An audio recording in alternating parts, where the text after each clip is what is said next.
Ko Ruki taku ingoa, no Ngāti Maniapoto me ona hapū maha. Tipu au i roto Ngāti Waiora, i Piopio, i ngā rekereke o ngā kaumātu o Reira.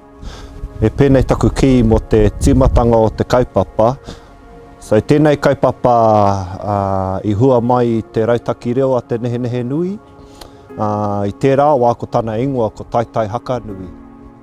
Nā wai ka hikina te hoi e te kapahaka o Tamarau, te kaupapa, kātahi ka huri te ingoa ki te Nehenehenui Tribal Festival. Engari ko te pūtaketanga o tēnei kaupapa i hua mai i te rautaki reo.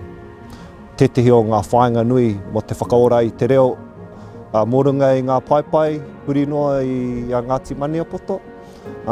Kātahi, kārua he whakapakari anō te taha kapahaka. Ko te kapahaka he waka hei kawe i ngā waiata. Ngā waiata whakaora i te reo, ngā waiata manaaki ngā tikanga o tua whakarere. Ngā tikanga e mau nei i a Ngāti Maniapoto.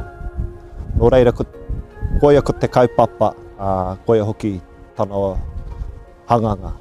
Mā tēnei kaupapa te tangata o ngā uri o Ngāti Maniapoto e whakamōhio, e whakamārama ngā āhuatanga o rungo tātou paipai i roto i ngā waiata ko ngā kōrero o tua whakarere. O roto i te tū, he mōhioranga mo te tangata, mo te hunga e tuana i te papa whakarewa. Mo te hunga ka haere mai, ka kite. Ka kite i te tū o Ngāti Maniapoto, ka kite i ngā waiata o Maniapoto ake.